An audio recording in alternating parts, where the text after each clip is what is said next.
Ladies and gentlemen, thank you and welcome to another episode of Anime Power Talk, Sport Karate Illustrated with a PKA legend here over at the Dojine. This is Grandmaster Jerry Fastly Fontanez, and this time we're going back to the beginning. I'm a Puerto Rican raised in the Bronx, but I'm really from Manhattan, Spanish Harlem to be exact. Then we moved up to a better neighborhood called the South Bronx, the South Bronx. This gentleman happened to be from the same area, a few blocks south towards 110th Street. And regardless of where you start, it ain't where you're from, it's where you're at. And where we at right now is at a whole other level because we're still alive. In 2015, myself and this gentleman who's 11 years older than me is still alive. And I would assume that this is quite a bit. One of the big reasons is because martial arts gave us options to be able to do things, to be able to stay alive, because otherwise we would have been part of the statistics, dead or in jail. Anyway, this gentleman, whether it was point karate or kickboxing, he's one of the people that I looked up to, and he's shorter than me, and I still look up to him, you know, and this is because he was able to produce the results. Without further ado, the gentleman's name is Apache Cruz. Are you there, sir? Yes, I am. Hey, I am honored and I am blessed to have you as a friend and a big brother, and thank you that you're taking the time out to share your experience. Hey, that goes both ways. That goes both ways. Thank you very much. So this is, basically, let me give you the overview. If I went to war right now and I can only have 300 people in my army, like the movie 300, which I love quite a bit, you, sir, are on my 300. You're on my team.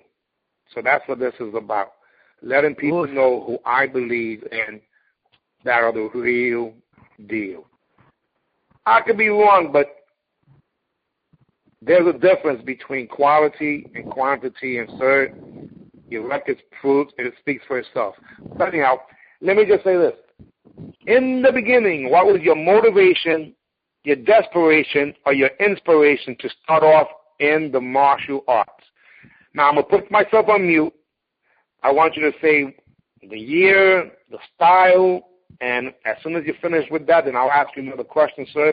But I'm excited about this because, technically speaking, when it comes to a barrio, you're the first person from that area that I'm interviewing right now.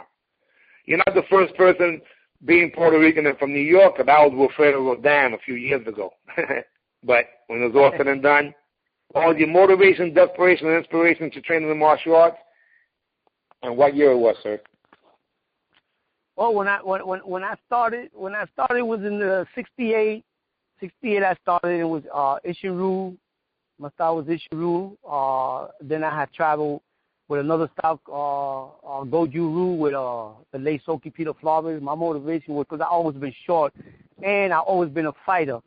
You know, so I hated bullies. They used to call me the giant killer because I used to go after the bullies. You know, people with the school I used to go to, PS 117, junior high school 117, when there was a problem. And, you know, I was intervening because I used to hate bullies. And some other people used to call me the giant killer because I used to jump in. I fight. I don't care how big you are. My motivation, that was my motivation. Now, who was your instructor in Ishiru?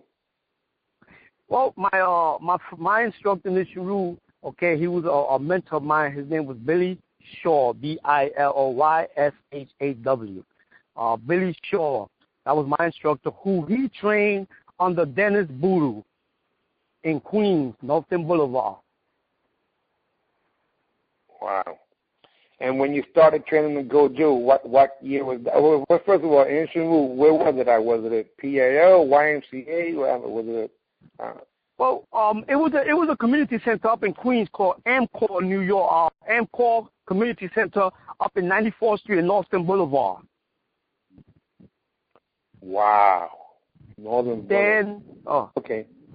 So were you born were you born in Queens, or were you born in Manhattan or Puerto Rico? Where were you born at? I was born in Spanish Harlem, man. I was born in Spanish Harlem in 102nd Street, 3rd Avenue. The buildings are not there now. We moved to 109th Street and 3rd Avenue, right across the street from PS Junior High School 117. and the famous singer used to live right next to my building, Mark Anthony, and his grandmother is my madrina. Let her rest in peace. Wow. Hey, but wait a minute. You rest in peace. Then that means that, see, 109th and 3rd Avenue, that means just one block up is when the young lords took the garbage and put it across the street and burned it, right? Exactly. We used to roll with them. Matter of fact, they took over one of the churches, 111th Street and Lexington Avenue. Yeah, the church. Right, the church, and they also took over Lincoln Hospital. Lincoln Hospital. Yeah, well, Felipe Luciano and I are pretty good friends, so I'm going to be interviewing him also, too, because, I know that you guys, that's the era. And mention my name, and he did a big article on me years ago when we had the 3rd Avenue Festival, and I was, at the time, the PKA #1 contender, and we was getting ready for a fight. He interviewed me. He said that Apache Cruz hit harder than the grandmother beating the dirt out of the carpet. Well, how about I tell you that Felipe Luciano was the reason why I was on Good Day. The day that he actually left and didn't even get on the show, he made sure that I got interviewed. Oh, that's and that's great. right after winning the grand champion at the Junior Internationals. Felipe Luciano, I met him in an event that literally was highlighting a whole bunch of sports figures that was put on by Latino Sports over at Jimmy's Bronx Cafe. And when he met me, I looked at him, I said, man, you look familiar. And then I said my name, and he said, Fontaine, yo, you the one, you called me money. I said, what do you mean I cost you money? Yeah, man, that school that you opened up over there, that they used to be Allen Bank School, well, my agent said that was a karate school, and I said, no, that school closed down. And then sure enough, I turned around and looked, and there your name was in freaking Broadway, and I lost some money on that bet. So then we started having conversations. I jumped on his case. I said, man, you know what? I'm pissed off at you guys. Why? I read the article with Pablo Guzman over when he was on the cover of the Village Voice. Man, he said, man, poor man, that freaking guy. And he started talking about him, but I said, I didn't know that you guys had revolutionized so many things for the betterment of the people in Spanish Harlem and all the ghettos in New York City. I didn't know that. So when I read about that he the did. 3rd Avenue, and Felipe Luciano, that he did. Juan Gonzalez also, who was part of the Young Lords, did my story in the Daily News. Uh-huh. And then obviously we also have Pablo Guzman and J.J. Gonzalez and all these people, including Gerardo Rivera, which were all down with the Young Lords guys. So those of you who are listening, these guys as teenagers in early 20s knew the Constitution better than lawyers did. And some of them, and one of them actually became the lawyers, the guy who was Jerry Rivers, today known as Gerardo Rivera, a Jewish Puerto Rican dude. I met him through Felipe. And it was the 3rd Avenue Latin Festival. And then all that started switching on to 111th Street. The old timers getting a lot of stuff got involved. Like you said, he put us in a map a lot. Okay. Well, it was him and Mayor Koch on television all the time. They had that TV show with Mayor Koch and Felipe Luciano dropping bombs. And those of you who are listening, guys, this is also one of the original last poets. Okay? Felipe Luciano is one of the original last poets. That's right. Yep, so you lived right up the block from the Eagle movie theater, right? Not too far. It was a little further south. That was the hangout, 3rd Avenue, 102nd Street and 103rd Street and 3rd Avenue. The Eagles. That was our hangout. That was our little gang spot. And then we had the other one, the opposite, our rival, the Cosmo in 116th Street. 116, next to the Cuchifrito. Ahí yo vi Correa Coto y mi máscara y santo. Right across the street. The Cosmo. Yeah, and one block over, La Maqueta, one block over. Smelling like bacalao. La Maqueta, those bacalitos across the street with the original San Juan restaurant. Yeah, well, again, guys, what we're talking about right now, we might have splintered off to what would be our area, our village, our barrio, as known around the world as Spanish Harlem, baby. Exactly. That's the original Spanish Harlem. The real deal. And again, being Puerto Rican descent, being first generation, what they consider us New Yorkers, we spoke both English and Spanish and invented our Spanglish. and we came up in we came up in a culture that was really interesting because even though we knew that we were black with the African blood, we also spoke Spanish, but we also had another type of flavor being from New York, and that's why the so-called Cuban Afro Mambo became salsa from a barrio in the South Bronx when the first generation New Yorkers put a no twist to something that was different, and here you got the original music invented in New York, salsa, descendant of Mambo. If you want to get the real salsa, we used to go to the Bronx, Orchard Beach on Fridays when we used to see Hector Lavoe, Ray Barreto, Eddie Pamelli, Joe Cuba, Willie Colon, and everybody else. Even for those of you who don't even know, not only Tito Puentes was from the Bronx, but there was a time where Tito Rodriguez even lived in the boogie down Bronx. Exactly. Matter of fact, one of the other ones, Joe Patan, lived in 110th Street, and he used to run a community center up there called Theater Arts. All right, Joe Patan happens to be one of the legends in what's considered South Soul. He got soul music inside of Side. He started South Soul Records, one of the independents that came out, and literally he was one of the most famous known with the Boogaloo, but homeboy is not even Puerto Rican. He's freaking Filipino and black. He's Filipino. And he came out with the music. That's the first music. Boogaloo. Clapo, clapo. Huepa, huepa. Ahí nada más. La gente en el frente están caliente. Huepa, huepa. Ahí nada más. La gente en el lado están salados. And his wife that he's still with, his wife that he's still with, has freaking more videotapes of me sparring than I do. I gotta find those things, bro. His daughter, Taina, literally won one of those TV shows where she was a singer. When they was at the reality show. Ella ganó a few years back. So I gotta look them up. Props to Joe Batan. Joe Batan's son, actually his name ended up being Batan, even though Joe Batan's name is, that's just his stage name. But he named his son Batan, and Batan himself is became a top fighter. His daughter fought in my tournaments, you know, and props to them. Guys, yes, just split it off, but it comes out to the same thing. Guerreros son guerreros, and in Spanish Harlem, we had not just one rose, but a whole bunch of roses and the thorns, baby. That's right. That's right. You right on that. You right on that. Hey, but let's go. How about this? The first place that I ever jumped inside of a pool that was, 16 feet, whatever it was right off the high bridge. I should say the top of the diving board in Jefferson Pool. 112 and 13th Street and First Avenue. Jefferson and Pool. That's where we were. Legend. That's right. Exactly. That's the place where there was one time where you couldn't even go in there without sneakers because there was glass, so much glass in the bottom there that you would get cut. Yep. That's the Back old in the Jefferson days. Pool. Back in the days, man. That was it. That's it. That was the spot. But at the same time, when you had to go to Jefferson Pool because it was towards the east side, towards Pleasant, depending on your age, you had to run through there because the Italians were going to get you. So you had to make sure you was moving really quick. You know what I'm saying? If you're not fast in your feet, don't go through there. But you got the nickname Fast Feet, so you could go through there.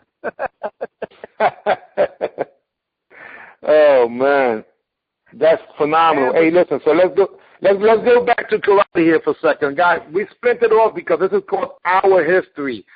The history of martial arts / coming from what would be at barrio, or today they call it the hood. Back then we just called it home. And it doesn't matter where the barrios are. The ghetto is the ghetto, it's home. And it was all about respect. And if nothing had to do with you, you just kept it moving.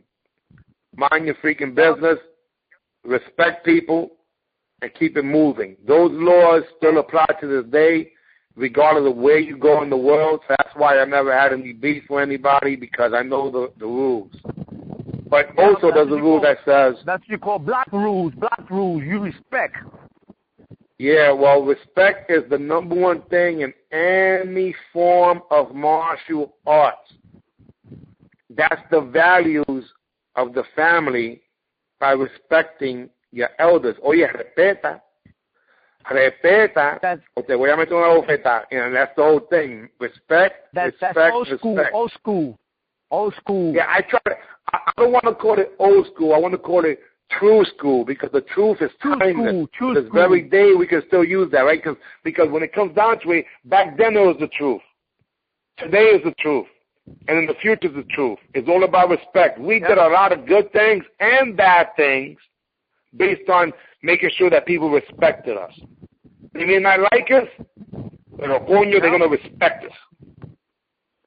And that being the case, sir, speaking of respect, you started training in martial arts in Inshinru, and then you went into Goju. Who did you train with during that time, and and around what year was that? Oh, man, we're going back, okay. I don't know the exact years. In the 70s, I met Soki, the late Soki Peter Flores, let him rest in peace. I trained with him while I was still under the Ishiru system. I try to get involved with styles that's going to benefit me, because I'm short. I'm 5'3". So I never was a good four splitter kicker, but I was a power kicker. So my thing was something that's going to benefit me, and Soki had helped me with that. And it was a little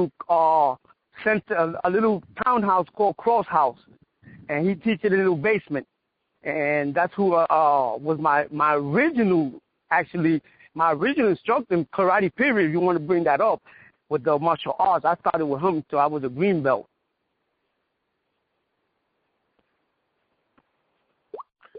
Awesome. Now let's talk about some of the other people that were around during that time that you might have looked up to. In that time, in the 70s, 80s, I was fascinated in the kickboxing with Bill Superfoot Wallace. They used to call him, I don't know how far, but they used to call him Oak Tree Edwards. Oak Tree Edwards. Another. He's still around. Believe it or not, he's still around. Man, he was another impressive me, because I like the power. So he had power. Bill Wallace had that speed and the Oak Tree Edwards was the guy that was a sparring partner. He was a sparring partner with Mike Tyson and broke his ribs. That's an untold story, but that's what happened. He was one of Mike Tyson's sparring partners. Then a couple of names was brought up: Keith Vitale, Rome, Jerry Rome.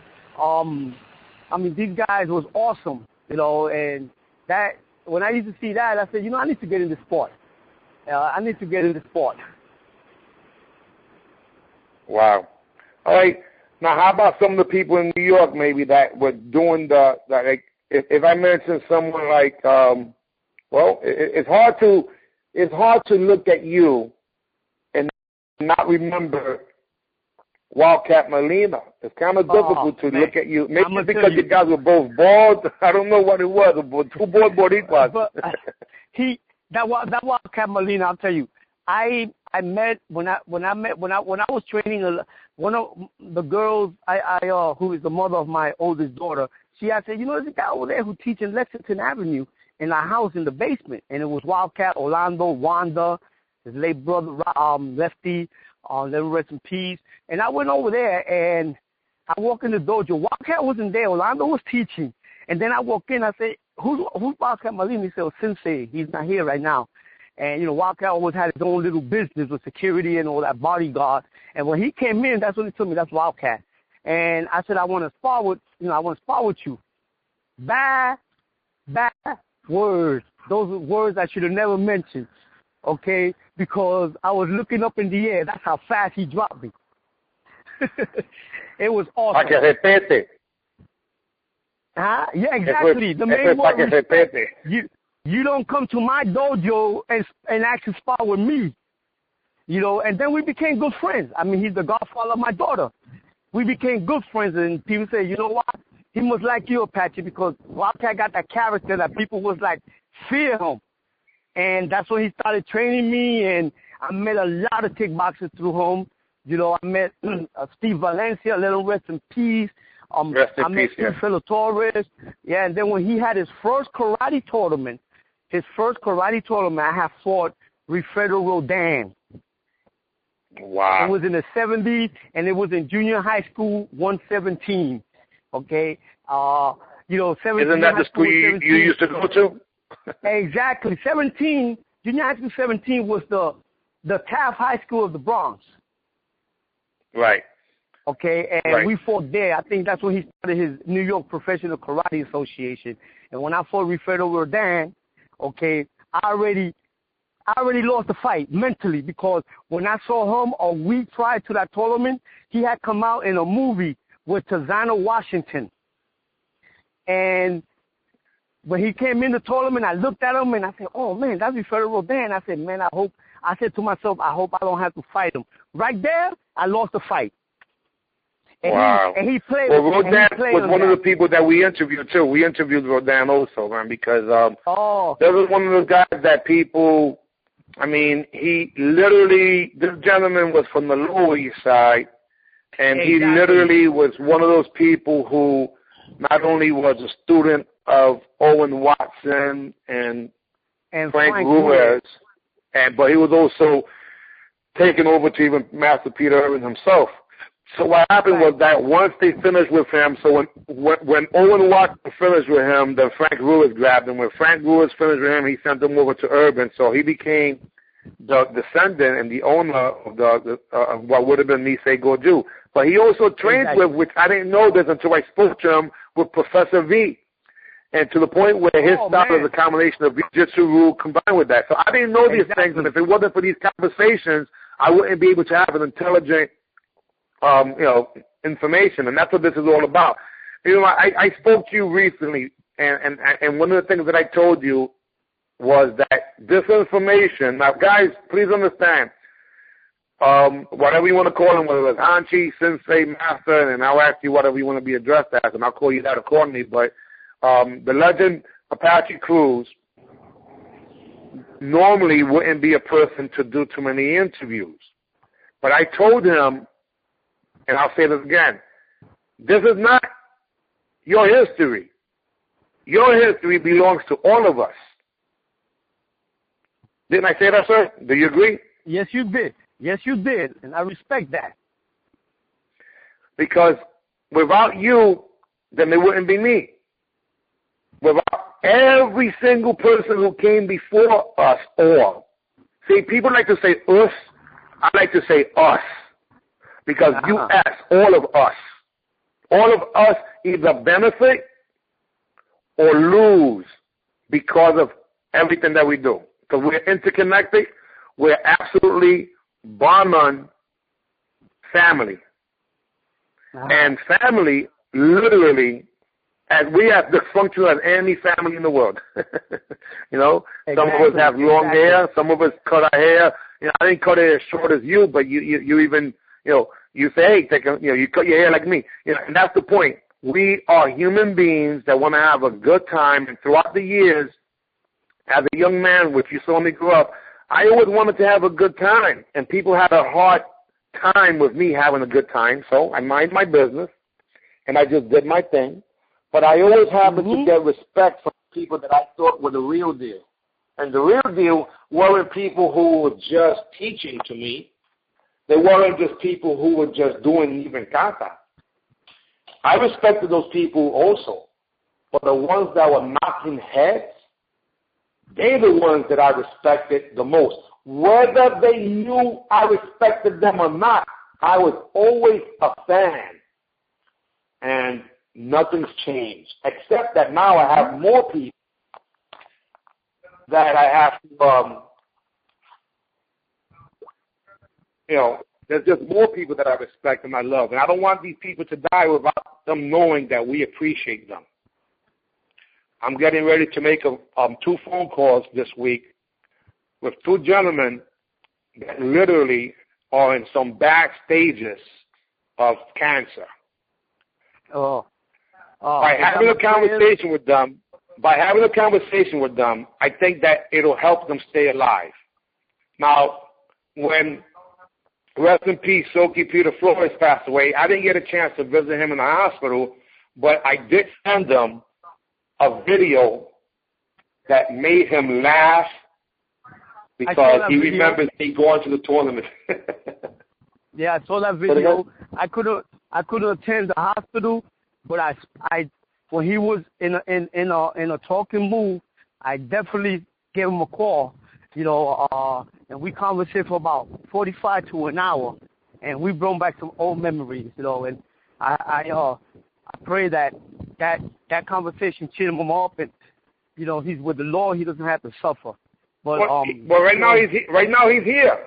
As we speak, when you talk about people, since we're energy, people believe that humans can have a spiritual experience. And that's the opposite. We're spirits having a human experience. And when you know that to be a fact, you know that when someone is remembered, they're here right now. I see him smiling right now as we speak. And this is what it's all about, guys. We want to have funerals for people while they're alive. In other words, celebrate people while they're alive so they can hear you, as opposed to when they can't anymore. I believe that wholeheartedly. So this is really about us, U.S., all of us benefiting. The reason why you're 5'3" is because I stood on your shoulders.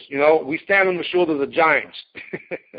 Exactly. And other people stood on your shoulders. So give it props where it's due. Hey, just so you know, this is a sincere pleasure and honor for me to have a conversation. I still get a kick out of the fact, guys, that people know who I am, and it's because I'm Jerry Fontenez. Fast Feet Fontenez has a whole different character. That's someone whom I created, I should say my mother created, and I just, made sure I made mom proud.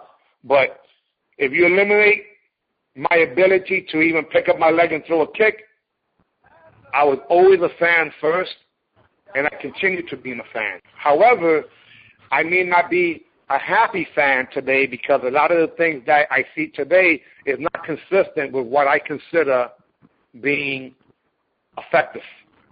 So I'm going to do my efforts along with other people of similar mind to make sure that we bring back the platform that's consistent with, and there are people worldwide on the same mindset. So what I have is called the Unified Martial Arts Network. So if someone has a tournament circuit and they just make a few tweaks to their program, I have 12 countries right now that would jump on board to create what would be a legitimate international rating association, because those ratings is the reason why I continued in martial arts. Yeah, and what do you think about that? You have a lot of supporters, Grandmaster Jerry. You have a lot of supporters, and me, like I said, I had seen you in the circuit coming up, and then I was a fan of yours, and I'm still a fan of yours. And likewise, you're 61 years young. I hear, I'm fighting this Saturday in Miami. And good luck. Thank you very much. And the reason I'm fighting is because I can. So if God gives you the skills to be able to do things, you're supposed to use those skills to give your so-called respect right back. Exactly. And a lot of people will judge you because you decide to do something that you enjoy. Well, they're not allowed to do that because free will is what God gave us. And that free will says, do what you want. That's what separates us and the other animals. So how about I tell you that the best is yet to come? I believe that. And I am also competing January 10 because I love it. And in February 6th, and that's my birthday, baby. So, hey, who knows? I'm either going to come out with a Grand Championship trophy and send it to you as a gift, or I'm going to come out with a black eye and send it. Either way, I'm going to have something. Send you the picture. and you know what's so funny, that, guys, when you talk about trophies, the black eye is a trophy itself.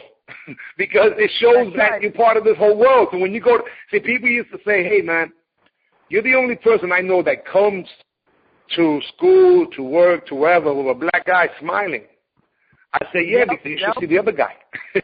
Exactly. Another thing, talking about coming back to Wildcat Molina, I'm going to tell you, you're talking about trophies. I have won a couple of 3-feet trophies, 4-feet trophies, and then I got a little, I don't know if I call it 12-inch or half an inch, but that trophy I still have, okay? And that trophy means more to me than any bigger trophy because I remember that's a trophy that I had to fight Wildcat Molina for grand champion in New England. In New England, and I felt so proud because, you know, I'm glad because we fought for first place, and you know, in those days, when you used to fight, you know how you used to fight the first place winner versus the first place winner for that division, and then you win that, you fight for grand champion. So I fought first place in my division. I had to fight first place middleweight, first place which was Wildcat then, and I wanted to bow him out. You know, in old school we used to bow out for respect. And Wildcat told me, "No, man, we're gonna show these guys in Boston, the way it New should England, be done." Exactly, man. That we old school, we fight. Man, he took me out so quick. He won, and I'm glad he did because the grand champion then was a guy named Sonny D. Okay, and it was like a gazelle. Me compared to him was a dwarf, cause you know I'm short. And man, Wildcat wiped the damn floor with him, man. Sonny D. Daniels is Mafia Holloway's instructor. He's originally from Newark, New Jersey. Yeah, he's originally from Newark, New Jersey. That was his name. Oh, no, Sonny D. Daniels, that's his name. Sonny D. Daniels was a big black dude that literally, years after, he ended up having a stroke, but he was Mafia Holloway's instructor. Sonny, they call him Sonny D. He had that's the guy walking for. Yeah, he had the badge system, which was called the Black Art of Deception. They used to use the red, black, and green colors. You know. Okay, yeah. So Sonny D. Daniels was Mafia Holloway. Wildcat hit him with a reverse punch and a front kick, and the guy came back at him, boy. But Wildcat, remember, he had messed up his hand that day. We won $500. So he gave me $100. He gave me $100, but that trophy means more to me than anything because I fought Wildcat. What year was this approximately? Oh shit, man, that was in the 70s, man. Okay, now wait a minute. So you're saying, listen to what you just said.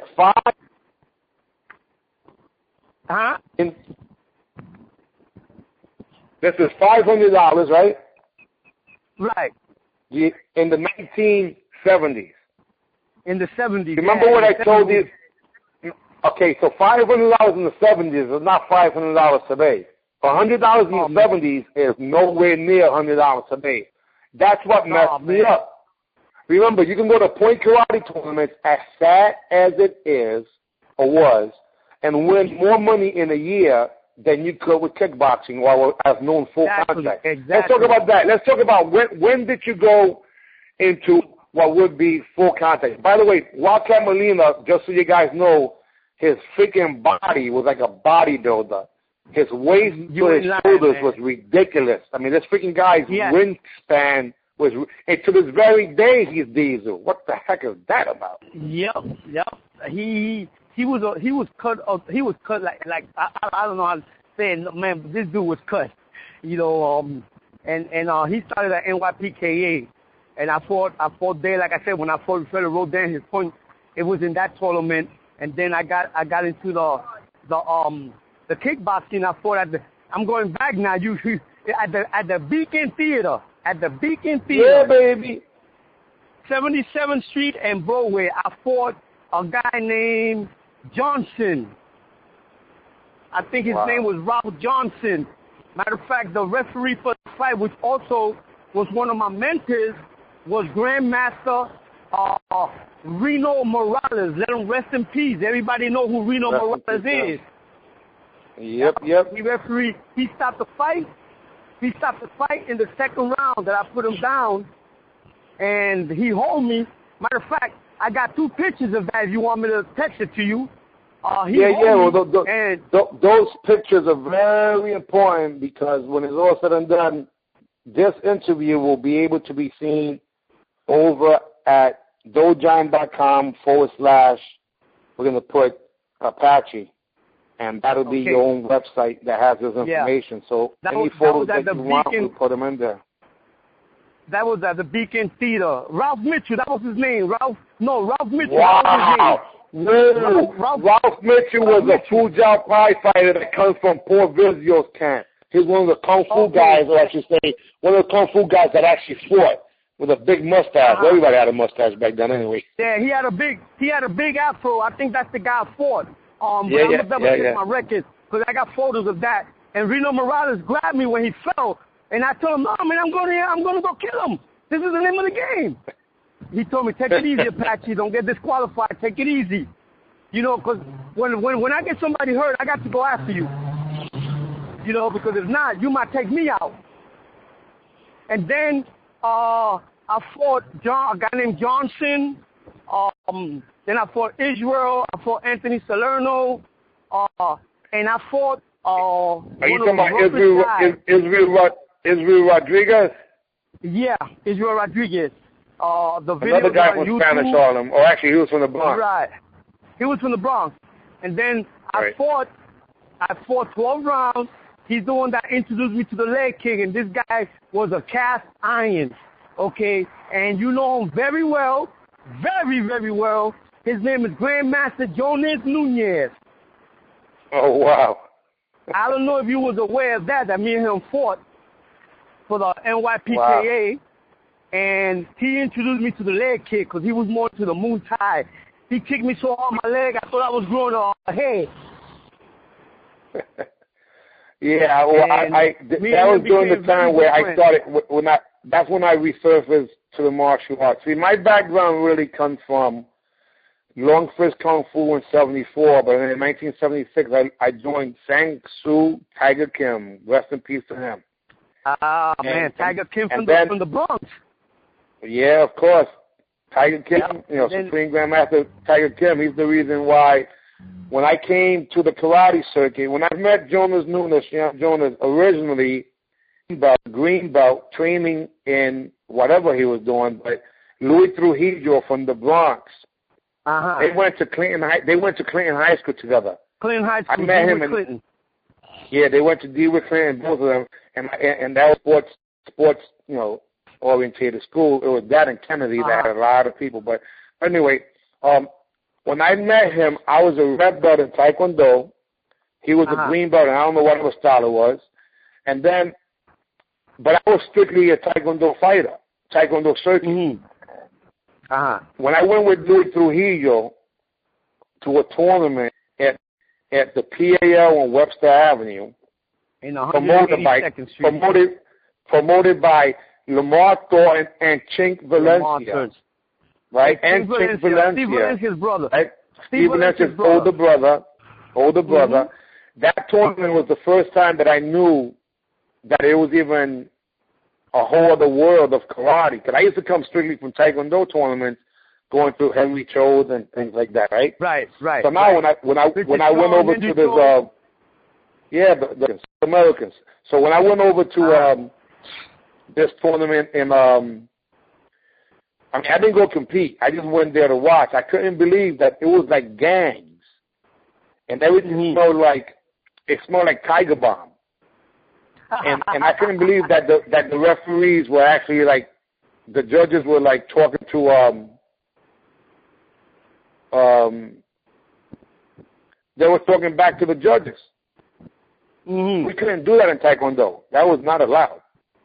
So I saw a whole different thing. I seen guys fighting with their hands down, throwing punches. I heard of a dude named Ralph Mitchell. I should say not Ralph Mitchell. Ramon Smith, Dominican Republic. He had finished beating Howard Flash Jackson. Yep. Yeah, Dominicano from June Lee, from the June Lee Institute. That he had finished beating. Yeah, he had finished beating.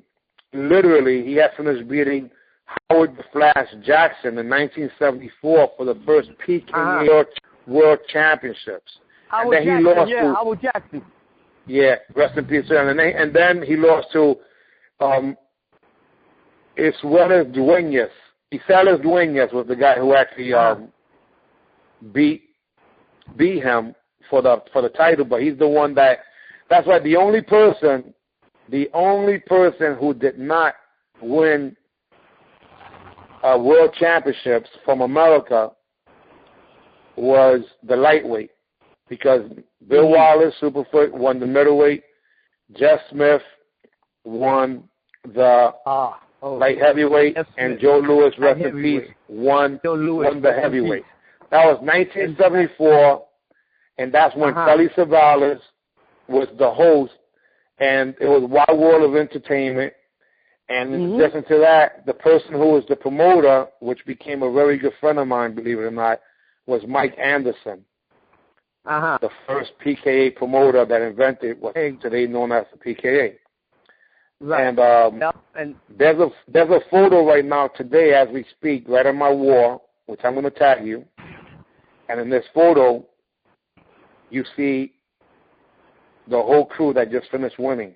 So this is not just about point karate. This is also about the PKA history. And the PKA history, just so you know, is starting all over again, because there was fights in Canada the last, like 2 times in the last 2 or 3 months. And they were PKA fights. Joe Corley was the color commentator in one of them. And that photo that you have in your wall, I believe, they were dressed in red, white, and blue uniforms. Am I correct on that? That's correct.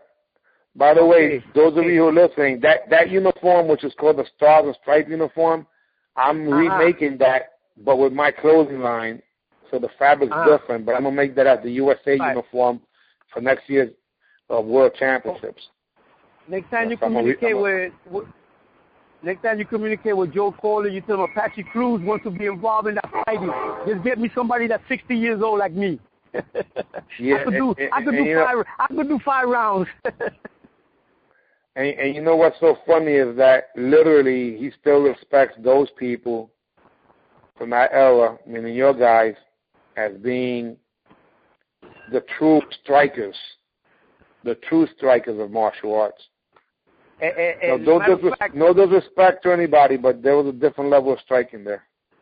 Exactly. Matter of fact, when I'm gonna try to communicate with Joe Corley, because I believe he still got old magazines. Do you remember the Official Karates? The Official Karate magazine? Yeah. Yeah. Official Karate, Karate Illustrated. Karate Illustrated. I want to get some of those because I am in some of those covers, especially the one, let him rest in peace, with Joe Louis. He's in the front cover. When you open up 2 pages, I'm there in that in with one page of fat paragraph, and I think that was 1977. Wow. A lot of history, guys. A lot of history. Joe Louis was one of the other ones that really also got me into it, because that guy was a rock, man. That guy was a rock. Yeah. I liked him. He didn't take nothing in the ring. One of the best fights I seen with him was with Bill Superfoot Wallace. You know, that fight I call the Fighters of Techniques. Okay, it was hands versus feet. It was hands versus feet. And I remember they brought that up in the thing when I fought Jonas Nunez. Jonas Nunez always had good feet, and it was Apache Cruz versus Jonas Nunez for the NYPKA, but we're going to call it hands versus feet. And that was it. Wow. It was a good fight. It was a great fight between me and Jonas Nunez, man, and we became good friends. I had the whole, like I said, then that crew was the New York Finest, I believe your name of the crew, right? Sarika Avenue, the dojo there. Yeah. Yeah, this is what happened. Jonas and Tommy Chan and Freddie Lopez and that crew, because Tommy Chan used to fight Osa the Cat, right? They literally had the Shindu Karate Academy. So what I did was, I said, you know, Jonas gave me my first black belt, and when he gave me my first black belt, this is what I mean. Even though in 77 I was a higher, I should say in 77 I was a higher rank than him, technically. Right. But when I came back to karate, it was 1980, and Tommy Chen was promoting a tournament in Printing High School or Park West, one of those. So I always get confused because they're across the street from each other. Printing High School. And then what happened was Printing High School in 49th Street. Right. It's either that or Park West, because one was on 49th, the other one was on 50th. They were both on the west side, and I get confused sometimes. Right. But anyway, So what happened was when I'm there, that name Jonas was just so different. So I remembered Jonas, and Jonas, you know, he looked different. He looked like almost Asian, but Spanish. So I said, man, this is the same guy that I met years before.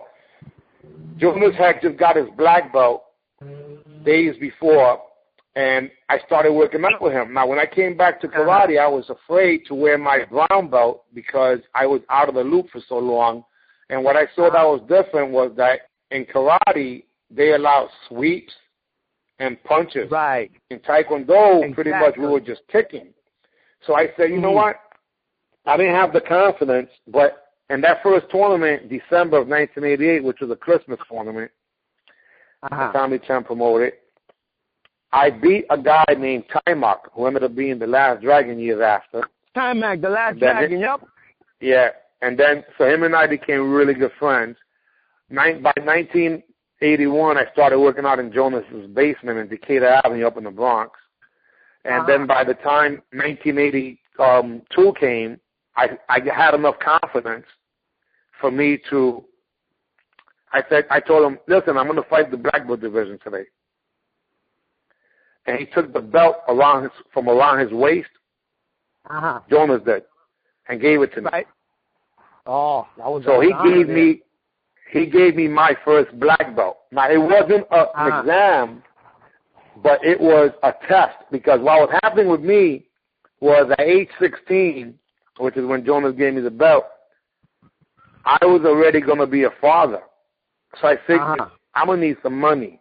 And the only way for me to earn money is to be in the black belt division, men. So at age 16, I started fighting black belt men.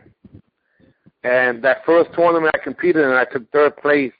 I lost to Speedy Wilson. Ooh, that's a name to remember. Yeah, that's right. Incredible reverse punch. You know, he had that baby face, his lip.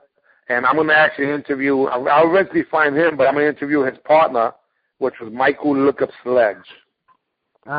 Michael Sledge. These are Mike, his nickname was Lookup, and it was so crazy because these guys were like superheroes to me when I seen their name in the magazine. Yeah, you bringing names up in the legacies, man. Well, these are people that are supposed to get their just due props and credit, man. They're the ones that I looked up to, and a lot of them were shorter than me. And again, I still looked up to these guys. Now, mind you, for whatever it's worth, I'm being honest, guys. When I came out and started competing, doing what I was doing, I invented a few things there out of the fear of getting my butt whooped, and I was predominantly a kicker. But it was not skills that I had. It was skills that I had to develop, otherwise they were going to kill me. Well, I put it this way, the skills you had, I always said that when you was coming up, and I always bring that up, you know, and I don't mean no respect to all the other martial artists, but you always had the skill. You just had to enhance it, and that's what you did. This is why I'm a fan of yours. and in today's night, when I see you doing seminars, I learn. You know, I'm like you say, it's not old school, it's teaching school. I love to pick up things. You know, it doesn't matter who's teaching it. If it's something that's going to work, it's going to work. It's like you said. There was one time I saw you do a seminar working on, I think you call it the dummy, the bob. And I see you, that speed, the kicks, and I told my kids, well, look, I got videos I show to my grandkids because I'm training them. You know, they said, you know, my granddaughter said, Grandpa, that guy is fast. I said, yeah, they call him fast feet. He said, wow. So she starts stretching. Now she starts stretching. So I'm going to say that's the idea. We all motivate each other because those children are part of our family. And I can say that with no hesitation because the simple fact is that I have learned more from every student that I've ever taught because they had a different approach to techniques. And that's something that is incredible when you teach somebody something and then they do a different twist to it and it comes out even better than what you was trying to teach them sometimes. It's like, wait a minute. Exactly, yep. And then what the heck is that? Can you do it again? Yeah. and your job as the instructor would watch what he's doing, right? And you got to enhance it and pass it on back to the student. Because you get a lot of these wild white belts who try things that they don't know what they're doing, but you're like, wow, let me see that again, like you just said. That's exactly right. The fact of the matter is that we learn from every single one of our students, and those students are the ones who keep us motivated. If you're able to, as a grandfather, share information with grandchildren, that's pretty fascinating because it makes it into a real legacy. You know, a real legacy. Yeah, my oldest granddaughter, when she was like 3-4 years old, she's going to be 13. My son showing pictures. He said, "Oh, look at that's Grandpa. That's Grandpa." You know, that made me feel good. Yeah, I think so. I mean, and I'm going to put a videotape a little later on of my daughter when she was 4 years old doing some pad work. And from the first punch, it's kind of scary. Because Tyson would have been staggered. I know Mike Tyson would have got hit and he would have got staggered. Me, I would have been knocked out. Forget that. and you can see it before she throws the technique right in her eyes. You can see the real deal. Yeah, I remember my granddaughter. Her name is Naya. My son's Joey's daughter, and she had the headgear and the gloves on, and she threw a left hook, and my son said, "Look at that. That left hook and that look, just like her grandfather." And that he sent me that picture. I'm like, wow. I felt so proud, you know. Yeah, you know that's the funny part because when you get into character, I remember seeing you fight, and yeah, you were predominantly a puncher, but when you threw those front kicks and roundhouse kicks, you was trying to kill them. Yeah, well, mostly to the body, which was center mass, but your face was so damn serious. And you know what? I learned that. And the mustache. that I learned that from the old days, from the old fighters, because my thing, I learned something when I finally got to meet Hagler, Marvin Hagler. His attitude in the ring was, when I get in that ring, is destruction. And I kept that attitude in my head. See, I like the historian. I got books of boxing videos from the 20s, 30s, 40s. I know what I can do from 55 on, but the techniques I learned from 55 down. You know, the old karate guys, John Reed when they was competing, Richard Chong, Tiger Tim. I mean, these guys. It was fascinating. You know, it was fascinating. Well, it's interesting because I recently interviewed Malaya the Cascos, the first freaking martial arts triple threat champion, John the Tiberdad, and Mr. Charles Bonnet himself. Charles Bonnet, that's a legend right there, boy. Yeah, well, each of them literally put people on the map, you know, on a whole other level. And it saddens me that I'm excited that now people are going to know who these guys are. And that's my job, to make sure that people know that there's people before us. But just to give credit where it's due, I also interviewed a gentleman who's the #1 fighter overall in the country last year. He's a throwback fighter, incredible kicks. And his name is Justin Ortiz, and he happens to be a Puerto Rican also. So he's the second Puerto Rican ever in the NASCAR circuit he's the first Puerto Rican ever in the NASCAR circuit to finish #1 overall, not just winning his weight category. And he's the second Latino in the NASCAR circuit. Now, in 1980, I would have been the first one, but I finished #3. They did some interesting stuff, but I didn't mind because I won I finished #3, but I also had 150 students that year that were paying me, quite a bit of money. I was fortunate enough to learn how to taking martial arts as my vocation, because I am a 8th grade graduate. I never got out to 9th grade, but I never stopped educating myself. Okay, that's what you call. I go back to my 60s and 70s. That's what you call street education. Yeah, the bottom line is that all of us have intelligence. Education comes from experience. When you're reading books, it's supposed to be education, but intelligence God gives you. Exactly. We have intelligence internally. We're smart enough, and our body's smart enough to make a heartbeat. It's smart enough to do whatever it takes to stay alive. And you can also cultivate what would be that intelligence by putting some effort into it with discipline and focus. And then you're able to take that intelligence to a whole other level. Exactly, so I believe the difference. There's book smart, and then there's experience. And intelligence is being able to use what would be the book smarts and intelligently utilize it. So I don't have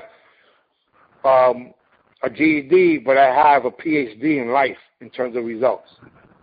And I think that's as important as getting a school grade. And I don't have to pay back the school loan. No disrespect for those who do, but my point is that, if you want to be something, guys, start doing it, especially in 2015. You want to be a doctor, you want to be a lawyer, you want to write a book, well, then you write your book. I'm in the process of writing 2 books right now. Not 1, 2. Great. Now I won't be able to edit it myself, so what we do, we hire somebody that can edit it. And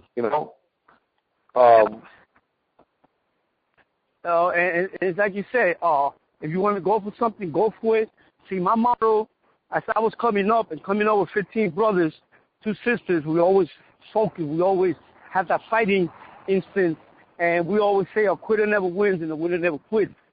And now my time, I would say, you do your best, let God do the rest. Amen to that. Hey, you want to give some shout-outs to anybody that's out there that we may not have mentioned yet? Because I know that obviously your time is precious, and so we're on our schedule here, but I appreciate your time. I want to make sure that you give credit where it's due to the people who you appreciate. I know we're not going to get to everybody, but... I know. I was the man. I want to shout, Wildcat Molina opened the doors for me, man. Took me up the ladders. Orlando Molina. I know he's not with us right now. So Peter Flores.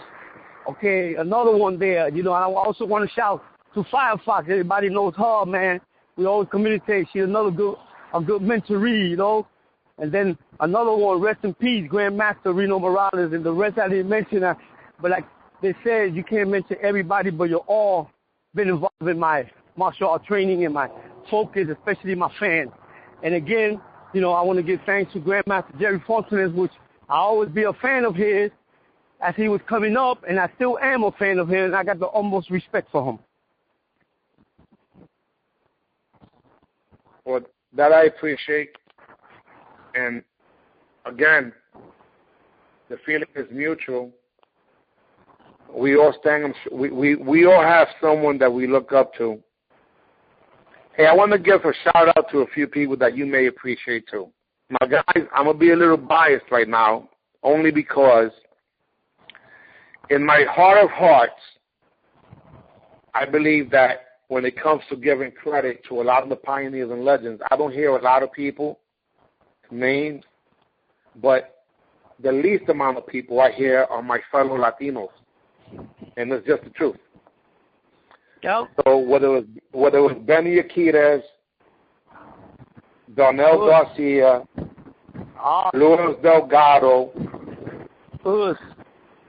Wildcat, which you already mentioned, Rafael Dan, which you already mentioned, but even guys that things like Felix Vasquez representing, and those of you who don't realize his instructor of Felix Vasquez was also a Latino. He's Panamanian.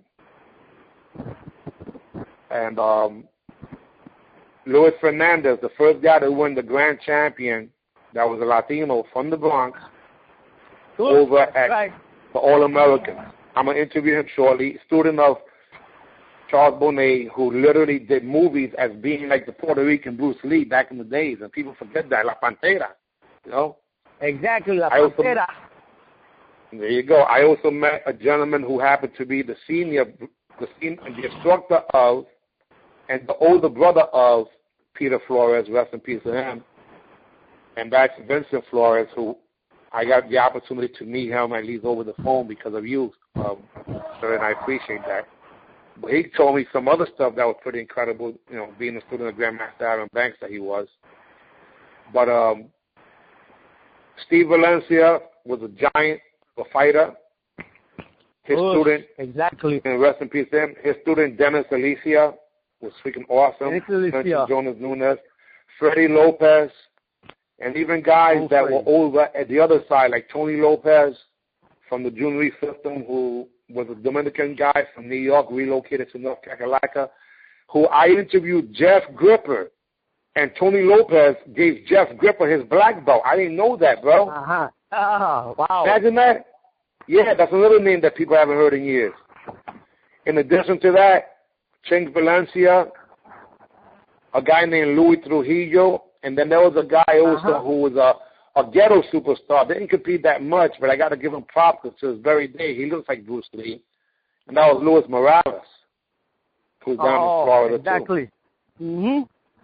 Now, guys, please understand, I'm mentioning their first and last names, but all these guys are pioneers and legends, masters, grandmasters, Sokis, Hanchis, etc., but I respect them as being human beings. Tommy May is Puerto Rican, guys, too, so I'm going to put Tommy May on tonight's list also. Westchester Academy of Self-Defense.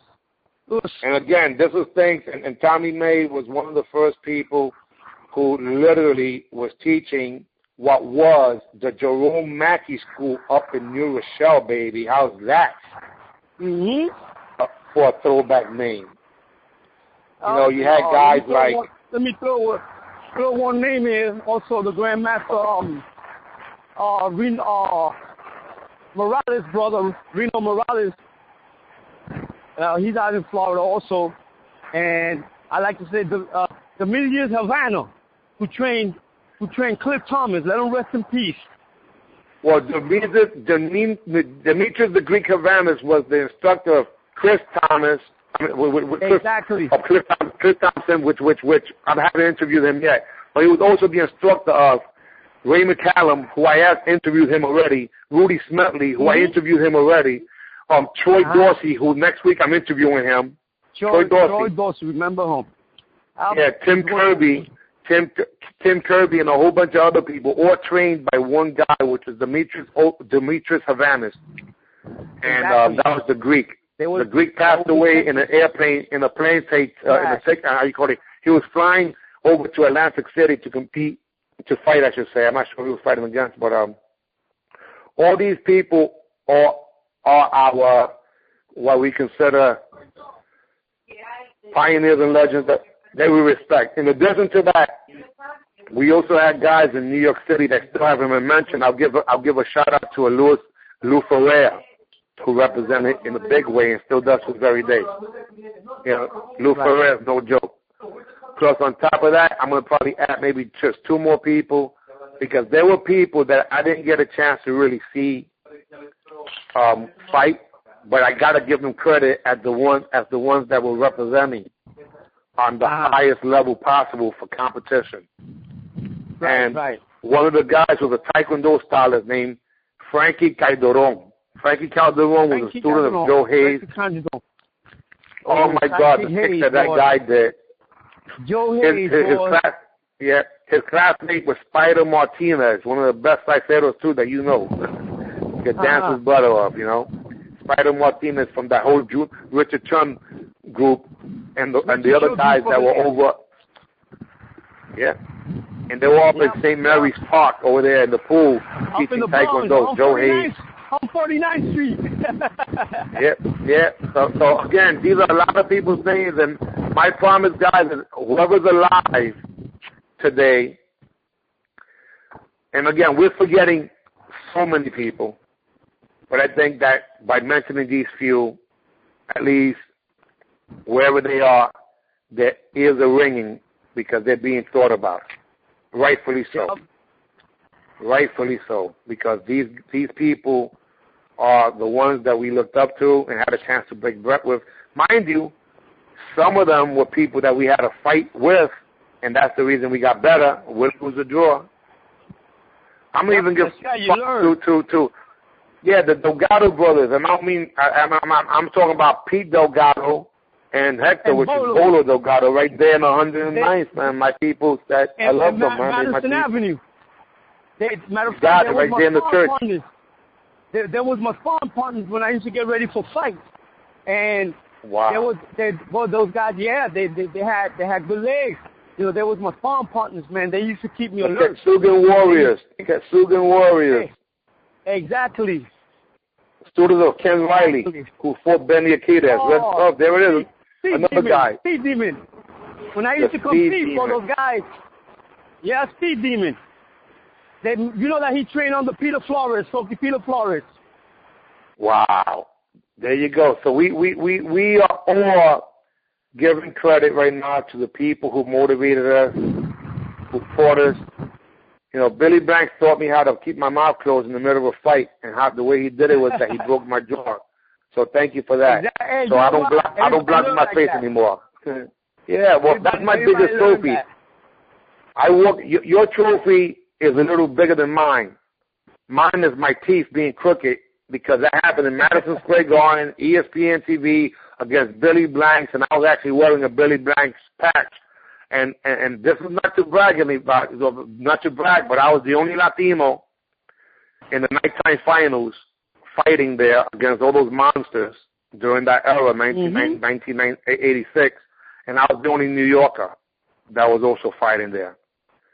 And the reason I did that is because I had everybody else I was representing a whole bunch of people. All the New Yorkers were being represented by me, whether they realized it or not. That's what I was doing, because it was New York, it was our home, and I wanted to make sure that they knew that they came to New York City, and to me that really meant a lot. You know, rest in peace to Grandmaster, great Grandmaster Alan Banks, because without him, and a lot of people would never, ever would know about martial arts, let alone about so many champions, because Oriental Wall is self-defense. Exactly what his show, Wild World Self-Defense. Okay. I used to always go to those shows. Well, that's where my instructor, Grandmaster Tiger Kim, was performing with the tiger, with the tiger robe, and I was just fascinated. You know, so again, guys, he's fascinated everybody. These are the things that, you know, it may sound a little crazy, but the truth of the matter is that if God gives you the skills to be able to actually perform in something that you love, do not waste those skills, guys. Life is so short. I was a 16-year-old young guy, and now I'm a soon-to-be 50-year-old young guy still. Exactly, Age is just a number. Age is just a number. As long as you really do what you know what to do or how to do, it'll keep you young. If you want to get old, get out of shape. Doesn't matter what age you are. Exactly. If you want to get young, get in shape. Anything else you want to add, sir? We appreciate you. Give me your secret before we leave. Your secret at age 61 years young to be able to put your body through the necessary exercise to compete. Actually, 60, I'll be 61, and the thing with that is I can't jog because I had double hip replacement, and people don't believe me. I walk. I try to do at least 10, 12 miles a day. You know, do my walk. I do my little arm workout with the weights. Do my little squat. You know, try to stay away from any negative thing that's going to mess up my body. So you do whatever you can, period. Exactly. Then when I go to the gym, I like to spar. You know, the guy that tells me, I can't believe you're 60. He said, well, the difference between me and you is you're young, you can come back the next day. I have to recuperate. But that competition is still in my heart. You know, I still like to do you're a warrior, and you can't help that. Yeah, I like to do 2 or 3 rounds in that ring every chance I get. You know, and it's like my mom's raised 17 of us, and it's like your mom told you to, you go over there, tú no peleas y te caes encima, te voy a meter una pela. So you better go beat up the guy. Yeah, you better win by any means necessary. Yeah, and my mom's is only 4 feet 11, bro. My mom's. But she's a giant. She's a you ain't lying, man. Wow. All right, God bless you, sir. Only one other thing I want to ask you: is it possible someday in the future for me to for us to revisit you and ask you some questions, maybe some champion training techniques? Because I want to make sure that people know. Yeah. Whenever you Would want, that be fine? whenever you want, man, you let me know. But you know, like I always said, you know, and I continue saying it. With you know, you keep shooting it back. I have the utmost respect for you, and I'm a fan of you. Thank you, sir. I appreciate that. Hey, guys, if we forgot someone's name, please don't take it personal. There's just so many people. I think that we probably mentioned an easy 100 people, and we were probably mentioning people that others haven't been talking about in recent years. As a matter of fact, I'm going to add Julio LaSalle, who was a top fighter also. You know, I mean, unsung heroes in martial arts that literally opened up the doors for so many of us. And, you know, thank you for these guys. All right, guys, look, in the famous words of some crazy Puerto Rican from the Bronx, sir, when I say AB, I want you to say Sia. AB, God bless, best wishes. We out of here. This is a historical interview. Muchas gracias.